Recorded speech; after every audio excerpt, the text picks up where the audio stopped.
ইখতিলাফি মাসআলা হচ্ছে ফিকহি মাসআলার ক্ষেত্রে।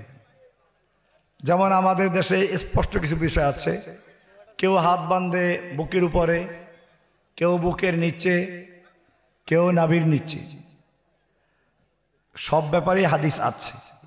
আবু দাউদ খুলে দেখবেন নাভির নিচে হাত বান্ধার 2টা হাদিস আছে। এবারে আবু দাউদ যে লেখক, আবু দাউদ শরীফের মুসান্নেফ যে লেখক, যে মুহাদ্দিস, ওনার শিক্ষক হলেন ইমাম বুখারী। তিনি বলেন যে আমি আমার উস্তাদ ইমাম বুখারীকে জিজ্ঞেস করলাম এই নাভির নিচে হাত বান্ধা হাদিস 2টো সম্পর্কে। তিনি হাদিস 2টোকে জয়ীফ বলেছেন, দুর্বল বলেছেন। এই কারণে এই হাদিসকে বাদ দিয়ে একদল লোক বুকের উপরে হাদিস বান্ধার হাদিসটাকে নিয়ে গেলেন। তাহলে এই বুকের উপর হাদিস বান্ধা হাদিস যেটা, এটাকে তারা গুরুত্ব দিলেন, ওইটাকে বাদ দিলেন। অপরদিকে নাভির নিচে হাত বাঁধার যে হাদিসগুলো আছে, অন্য অন্য মুহাদ্দিসিনরা ওটাকে সহিহ বলে আখ্যায়িত করেছেন। সে কারণে হানাফি মাযহাবের ইমামরা ওইটাকে গ্রহণ করেছেন, বুকের উপর হাদিসটাকে তাবিল করেছেন। অর্থাৎ যারা বুকের উপরেরটাকে গ্রহণ করেছেন তারা নিচেরটাকে তাবিল করেন, আর যারা নিচেরটা গ্রহণ করেছেন তারা উপরেরটা তাবিল করেন। 2 গ্রুপই হাদিস উপর আমল করেন। কাজে এটা এমন না যে হানাফিরা হাদিস বাদ দিয়ে মন গড়া আমল করে, আবার যারা বুকের উপরে বাঁধ তারা হাদিস আমল করে। এই বিষয়গুলো আমিন জোরে বলা, আস্তে বলা। তিরমিজিতে একটা হাদিস ওয়াইল ইবনে হুজুর থেকে বর্ণিত, সাহাবী, ওনার থেকে হাদিসটা বর্ণিত। 2 জন সাহাবী ছাত্র, এক ওস্তাদের 2 ছাত্র, তাদের মধ্যে বিরোধ হয়ে গেল। একজনে বললেন যে মাদ্দা বিহা সাওতাহু, একজনে বলল খাফাদা বিহা সাওতাহু। আমিন জোরে বলেছেন, এইটা হলে এক ছাত্র বললেন যে আমার উস্তাদ বলেছেন খাফাদা বিহা সাওতাহু, আমিন জোরে বলে আস্তে বলেছেন। আর একজনে বলল মাদ্দা বিহা সাওতাহু। 2 ছাত্র 2 রকম বয়ান দিলেন। এখন হানাফি মাযহাবের ইমাম যারা, তারা চিন্তা করলেন শোবা নামে যে আস্তে যিনি বয়ান করেছেন তারটা গ্রহণ করেছেন, বিভিন্ন কারণ দেখাইছে। অন্যরা সুফিয়ান একটা গ্রহণ করেছেন, তারা বিভিন্ন কারণ দেখাইলেন। তাহলে এই যে বিরোধগুলো, আমি আপনাদের যেটা বলতে চাই তা হচ্ছে 5 ওয়াক্ত নামাজ ফরজ, এই ক্ষেত্রে কোনো ইমামদের দ্বিমত নাই। এরকম ভাবে ঈমান, নাওয়াকিদুল ঈমান, তাওহীদের মূল বিষয়গুলো নিয়ে কোনো ইখতিলাফ নেই। ইখতিলাফ বা মতবিরোধ আছে ফুরুঈ মাসাইলের ক্ষেত্রে, শাখাগত মাসাইলের ক্ষেত্রে।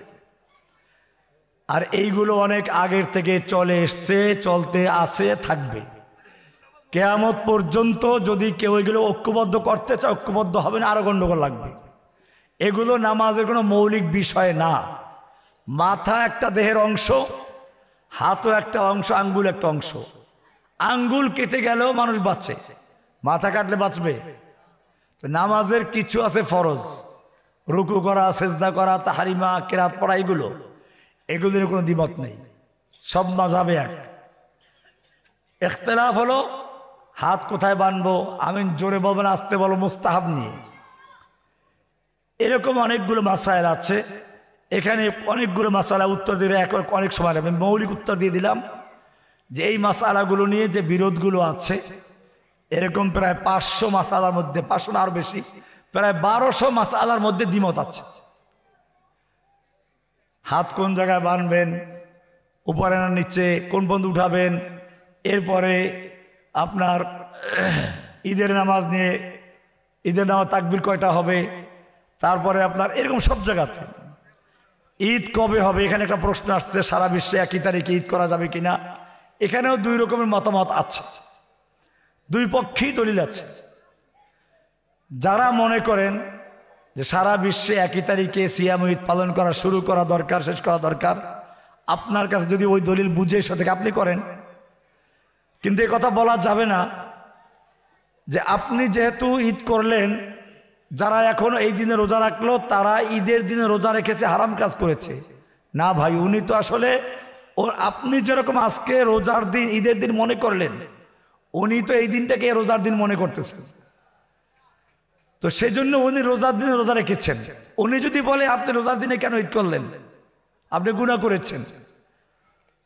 তো এই জন্য এক্ষেত্রে আমাদের মাসআলা হলো এটাও একটা ফিকহি মাসআলা, যে সারা দুনিয়াতে একই তারিখে সিয়াম ও ঈদ শুরু হবে না ভিন্ন ভিন্ন হবে। সেক্ষেত্রে দলিল যদিও দুই পক্ষই আছে, বিশ্বের বেশি জায়গায় তাআমুল আমল দেখা যায়, ভিন্ন ভিন্নভাবে চাঁদ দেখে আমল করার ক্ষেত্রে তাআমুলুন নাস যেটা বলা হয়, আমল হচ্ছে আলাদা আলাদা। এক্ষেত্রে আমার বক্তব্য হচ্ছে এটা পরিষ্কার, যার কাছে এটা স্পষ্ট যে সে মনে করে বা তার কাছে দলিল আছে যে সারা বিশ্বে একই তারিখে শুরু হওয়া দরকার, শেষ হওয়া দরকার, ব্যক্তিগত আমল করতে পারে, কিন্তু এটা নিয়ে বাড়াবাড়ি করার কোনো সুযোগ নেই। কারণ যারা মনে করে যারা প্রত্যেক এলাকায় আলাদা হবে তাদের কাছে দলিল আছে। কাজে ফিকহি মাসালা নিয়ে আমরা মৌলিক বিষয়গুলোকে ধ্বংস না করে দিই।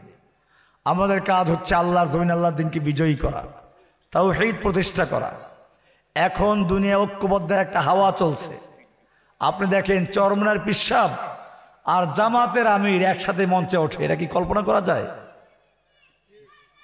চরমনার পিসাবরা সবসময় বলেছে জামাত ইসলামীকে কোনো ইসলামী দল মনে করি না। আজকে জামাত ইসলাম, তারপরে খেলাফত মজলিস মাহমুদুল হক সাহেব, চরমনার পিসাব সব একাত্রে কাজ করতেছেন। কাজে বুঝতে হবে যে বিশ্বের অবস্থা পরিবর্তন হচ্ছে, মুসলিমরা বুঝতে শিখেছে।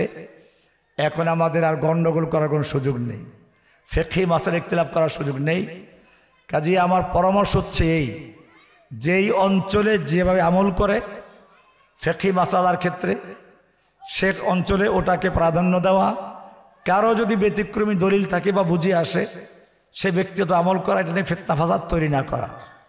মৌলিক উত্তর দিলাম। আল্লাহ সুবহানাহু ওয়া তাআলা আমাদের সকলকে বিষয়গুলোকে বুঝার এবং আমল করার তৌফিক দান করুন, আমিন।